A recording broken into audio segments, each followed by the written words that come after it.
नमस्कार, capital TV में आपका स्वागत है। आज 2000 के नोट वापसी को लेकर एक ऐसी खबर आई है, वो भी दिल्ली का हाई कोर्ट से, कि भ्रष्टाचारियों के दिलो दिमाग में खौफ समा गया है।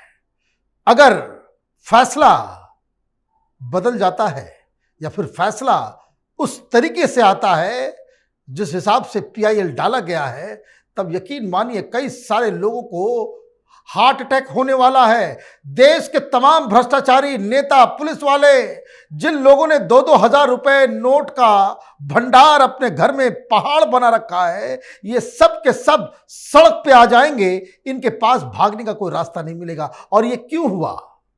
क्योंकि सरकार 2000 के नोटबंदी का ऐलान करती है और हिंदुस्तान के पीआईएल मैन अश्विनी उपाध्याय सीधे दिल्ली हाईकोर्ट का दरवाजा खटखटाते हैं और वहां पे वो याचिका डालते हैं कि इसके ऊपर जिस हिसाब से नोट को बदलने की तैयारी की जा रही है, इस पे विराम लगना चाहिए, इस पे कुछ और शर्तें लगने की आवश्यकता है।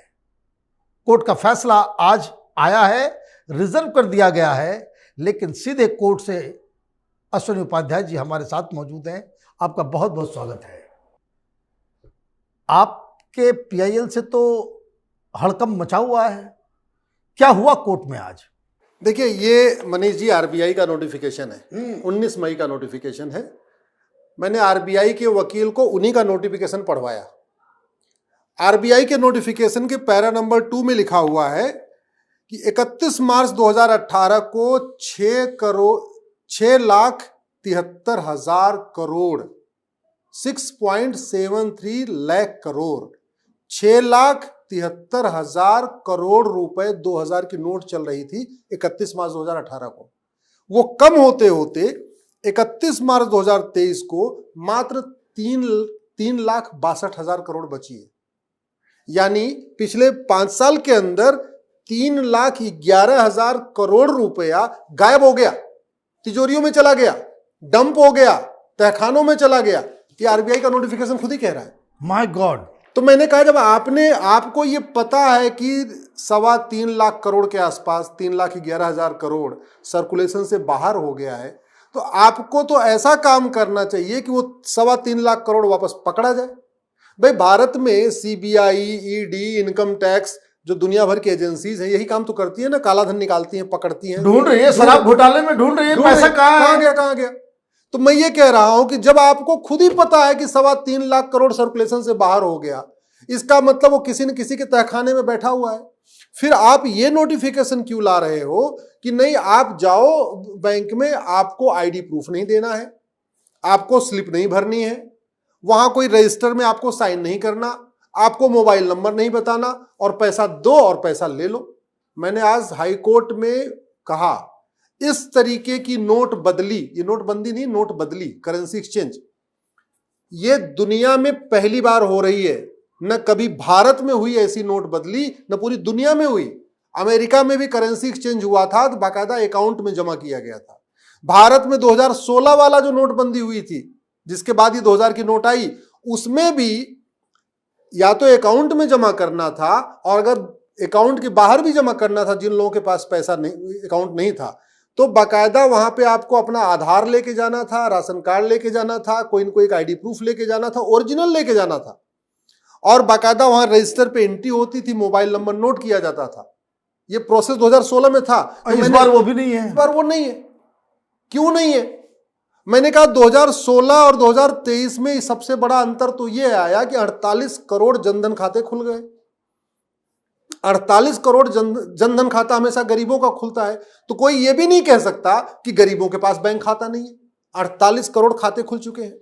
टोटल भारत में खाते 225 करोड़ हैं, 225 करोड़ टोटल खाते अकाउंट। हाँ, मतलब जनधन खाता 48 crore, saving bank account, current bank account, PPF account, fix deposit amount, post office का जो डिपॉजिट वाला होता है अकाउंट, वो सब मिला के 225 करोड़ अकाउंट है।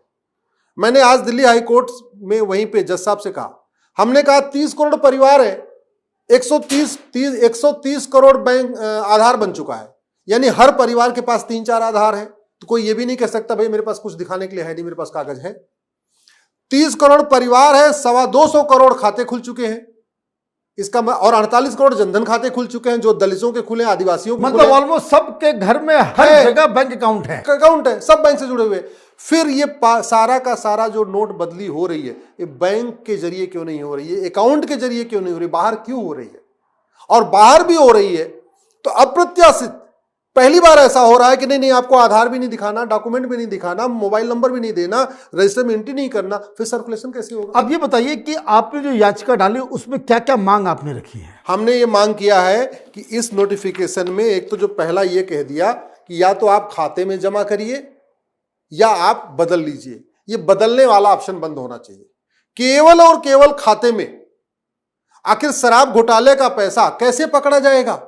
ये जो 3.25 लाख करोड़ गायब हुआ है, इसमें शराब घोटाला भी है, इसमें चावल घोटाला भी है, इसमें 2G घोटाला भी है, इसमें कोयला घोटाला भी है, इसमें कॉमनवेल्थ घोटाला भी होगा। इसमें पैसे में, इसी पैसे में 3.25 लाख करोड़ में वो भी होगा जो वहां पे बंगाल में चल रहा चिटफंड स्कैम, जो टीचर स्कैम, जो टीचरों की भर्ती हुई है। आखिर जितने भी घोटाले होते हैं, चाहे वो नौकरियों में घोटाला हो, सिपाही की नौकरी में हो, टीचर की, वो सारा पैसा इकट्ठा तो होता है ना, और सब कैश में होता है, सारा कैश में होता है। कोई बैंक से उनको पकड़ने का इससे बढ़िया तरीका क्या है? हमारी ईडी छापा मारती है, कभी 20 करोड़ पकड़ती है, कभी 30 करोड़ पकड़ती है, कभी 50 करोड़ पकड़ती है। यहां साफ साफ दिख रहा है कि 3.25 लाख करोड़ मार्केट से गायब है। 3.25 लाख करोड़ को सबसे लाने का बढ़िया यही तरीका है, भैया सब लोग अपने खाते में जमा करो, नहीं तो तुम्हारा पैसा बेकार, 30 सितंबर के बाद तुम्हारी 2000 की नोट बेकार हो जाएगी। इतना सा काम करना था। दूसरा, एक जो बार बार ये कहा गया कि पर डे 20,000 की लिमिट है, वो झूठ है। हमने कहा कि मैंने आरबीआई के वकील को बोला, हमने कहा आपने मीडिया में बयान दे के आपने झूठ बोला है, आपने मिसलीड किया है। आप जरा देखिए, साफ साफ लिखा हुआ है 20,000 एट ए टाइम, यानी एक बार में 20,000 बदल सकते हैं। अब जिसकी बैंक मैनेजर से साठगांठ हो जाए, या बैंक मैनेजर को डरा धमका दे, कोई माफिया टाइप का आदमी हो, गैंगस्टर टाइप का आदमी हो, वो तो हर 2-2 मिनट पे 20,000 रुपए लेता रहेगा। जब कहीं एंट्री नहीं करना, कहीं कुछ करना ही नहीं है, इससे 2 बड़े खतरे हुए हैं। कोई नेता पहुंच गया, कोई माफिया पहुंच गया, अतीक अहमद जैसा आदमी पहुंच गया। भाई पिछली बार 2016 में लोगों ने मनरेगा के खातों में पैसा जमा किया, हाँ। लेकिन उससे कम से कम मनरेगा के मजदूरों को फायदा हुआ कि 20% उनको भी मिला।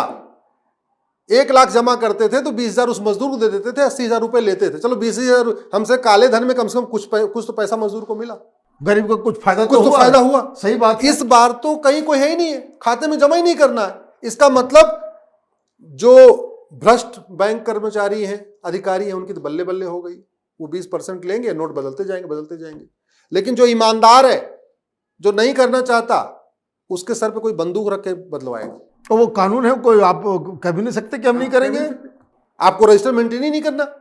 कोई तिहाड़ का गैंगस्टर का फोन आएगा, मुख्तार अंसारी के भाई का फोन आएगा, और भी जो दुनिया भर में यहाँ गैंगस्टर हैं पूरे उत्तर से लेकर दक्षिण तक, वो फोन करेंगे, भैया जब तेरे को कुछ एंट्री करना ही नहीं है। भैया अब तो एक तरीके से माफियाओं के लिए, भूमाफियाओं के लिए, खनन माफियाओं के लिए, गुंडों को, बदमाशों के लिए आपने रास्ता खोल दिया। भ्रष्ट सांसदों, विधायकों के लिए रास्ता खोल दिया। वो तो धमकाएंगे, भाई जब तुम्हें कोई एंट्री करना ही नहीं है, तू ये पकड़ 10 करोड़ पकड़, 10 करोड़ लाके दे। आरबीआई क्या कह रही है इसके ऊपर? आरबीआई की दलील ये है कि आरबीआई का कहना है कि नहीं, हमारे पास ये अधिकार है, हमारे पास नोटबंदी का भी अधिकार है, नोट बदली का भी अधिकार है। वो बार बार एक ही दलील को दोहरा रहे थे। हमने कहा मैं आपसे बिल्कुल एग्री करता हूं, आरबीआई को नोटबंदी का भी अधिकार है, आरबीआई को नोट बदली का भी अधिकार है, लेकिन नोट बदलते समय प्रोसेस क्या होगा, वो प्रोसेस आपके जनहित में होना चाहिए। मैंने हाईकोर्ट के चीफ जस्टिस को भी बोला, हमने कहा चाहे वो आरबीआई हो, चाहे हाईकोर्ट हो, चाहे सुप्रीम कोर्ट हो, चाहे संसद हो या कुछ भी हो, सबका काम है भ्रष्टाचार मुक्त भारत बनाना, सबका काम है ट्रांसपेरेंट तरीके से काम करना, सबका काम है लॉजिकल तरीके से काम करना, और सबका अधिकार यह भी है कि ये 3 लाख करोड़ रुपए का जो ब्लैक मनी है, इसका हिसाब किताब क्या है, कौन दबा करके रखा हुआ, कौन दबा के रखा हुआ है।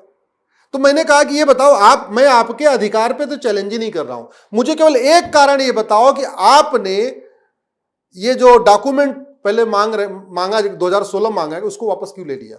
दूसरा, मुझे ये बताओ, जब भारत में कोई एक परिवार बताओ जिसके पास बैंक खाता न हो, जब आप ही ने बोला कि सारे परिवार जुड़ चुके हैं, तो फिर आप अकाउंट में पैसा क्यों नहीं जमा करा रहे हो? आप बाहर इसको नोटबंदी क्यों करा रहे हो, पूरा खेल क्यों करा रहे हो आप? क्यों ऐसे लोगों को मौका दे रहे हो कि जो तिजोरी में जमा करके बैठे हैं 3.25 लाख करोड़, वो सारा आए और बदल के लेके जाए? कोर्ट ने दोनों पक्षों को सुना, सुनने के बाद उन्होंने ऑर्डर रिजर्व कर लिया है।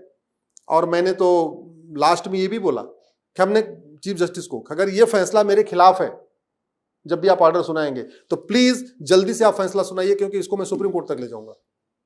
मैंने उनको ये भी रिक्वेस्ट किया, हमने कहा अगर आप आरबीआई को ये ऑर्डर रिजर्व का मतलब लिखेंगे, उनको टाइम चाहिए 1-2 दिन।